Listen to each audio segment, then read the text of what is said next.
welcome back to Jameson's Repair Shop. We're on the floor pan now, right? Driver side, front floor pan. Whew, that's a lot to talk about. And as you can see, I've already started this floor pan.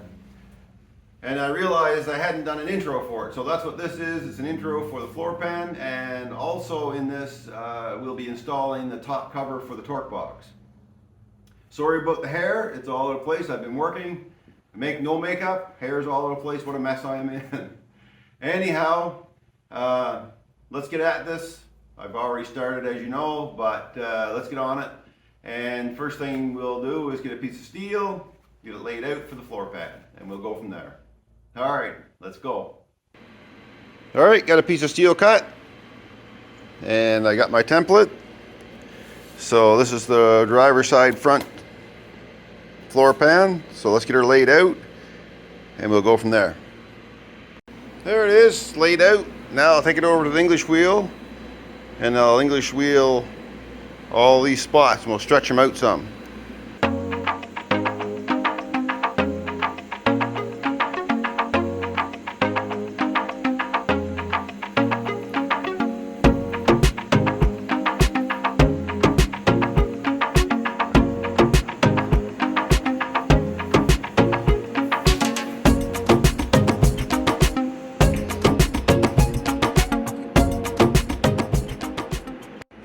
Well, that gave it a bit of stretch. So now when I can pull this metal in with the beads, that should level that out, or at least be a lot better than, so it's not all warped and potato chip looking. Let's see how it turns out.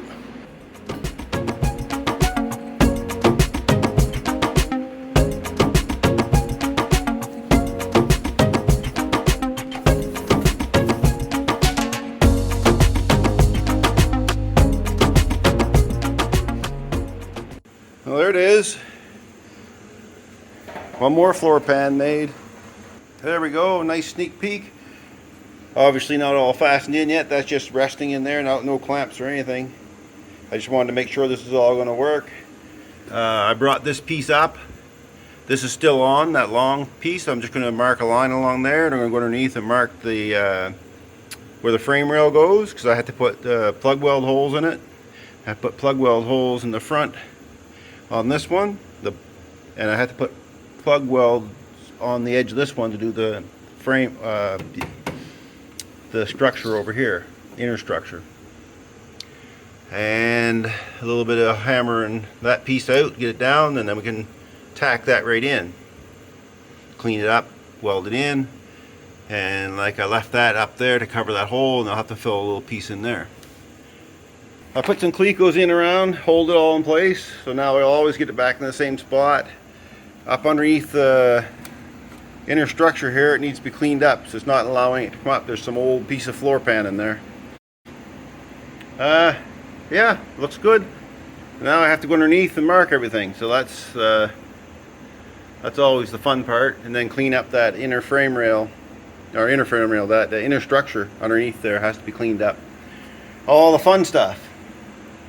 But it's not going to get done by itself. So let's get at her. Alright, got a little primer on it around the perimeter and on the underneath of here where it goes on the frame rail, and we're out to go through the behind that brace on the transmission tunnel. Gonna let her dry and I'll get her installed. Alright, I got her fitting in pretty good there now. I'm going to only bring it up to here. I'm going to cut this piece off once I start tacking this in. So I'll just cut slightly right at that line. I marked it on both sides so I know where the line is. This here, I left a little bit. It's not much, a little bit of a lip on the back side of this. So what I'm going to do is take this panel back out. I'm going to roll this lip up along this line. I scribed a line in there. And I'm going to roll it up so it sits on the front of this instead of underneath. Sitting down inside here good now. So that's all done. I took a lot of pieces of the old floor pan out. I went ahead and I rust treated all of underneath where this goes, where this floor pan goes, and I'm going to paint it with some red oxide. And I also went ahead and rust treated along here with metal prep and up and under the dash as well. This is not a big critical thing to do here right now because I'm going to have lots of time, but I wanted to do this area before I put this panel in. So I've been all metal prepped, and yeah, so it's ready to take it out. And I'm just going to hammer a flange, just a little, not a flange, but sort of like a curl, a roll up on that edge so it fits flush on there before I start welding it in. Since I didn't leave very much there, I thought maybe a little more controlled bend would be with the vice grip. So I'm just taking the vice grips and starting this little curl here, this little curl up. So it doesn't take much, and this is more controlled than hammering it. Now once I get it started, I'll tap it over the edge of the bench or something just to bring it up a little more. But it doesn't have to come up much, it just has to come up to go up to meet the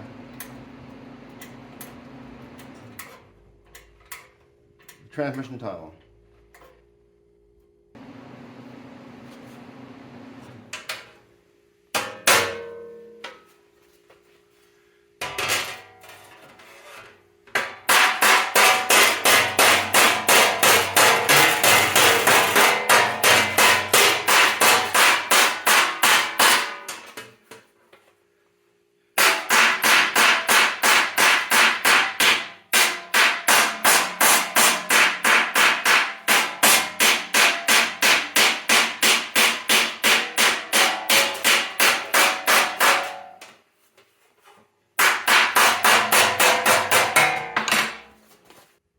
There now, I think I can live with that. It went in pretty good.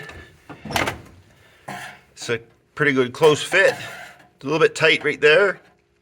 But if I tack it along in the place it's not tight and I just grind out that little section, she'll fit in there nice. It's fitting in over there nice. Up tight against the frame rail here, or the inner structure. And down tight against the frame rail here. So that's important. We don't run into a problem of this being too high and have to pound it all down again. So these are down tight. I'll clamp them best I can before I weld. I'll probably use self-tappers because that's the only way I can get in there. So that's good. I'm going to start welding this in. This one here, I'll just zip cut it off on a cut and butt situation. It'll be fine once I get it tacked in here so it's held in good. There she is. She's welded in, ground down. Just making a little template for a piece to go in here. Piece of thin cardboard. There's lots of it laying around everywhere. It's like that. Once I get that down in, welded in place, actually I'm going to put some sheet metal screws in this already to hold this down so this will fit in place properly. And then I'll throw a few all along there, sheet metal screws, and plug weld that down. And once that's done, I'll continue putting this piece in. Blow it all out, cleaned out nice, and put it in. Well, there she is. Got her welded in. Got a little bit more left to do over there. It's a really awkward spot, so I'm going to have to shift around. Once I get that welded in and all this stuff ground, I got some metal to strip off there, an old piece of the upper plate. And but that's it. That's looking much better. Lots of spot welds in it. All on there and there.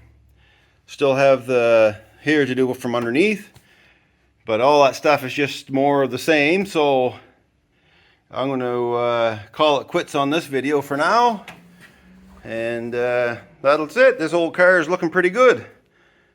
You get over there is done. It's pretty dirty looking. But hey, if you were watching my channel and you've seen how bad this was, you'll agree that this car is getting stronger all the time. Then, next step, I'll do all this stuff off camera. Next step is this seat pedestal. Now I'm still a little bit torn about taking it all the way out. So, because underneath here on this side, the floor, the metal is in good shape. It only starts to get rusty from about in this area underneath. Yeah, I guess back to here. So yeah, right back to here, you can see the hole.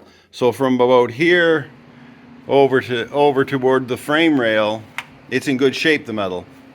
So I'm still torn whether I'll cut it off here or take it right over the hump on both sides.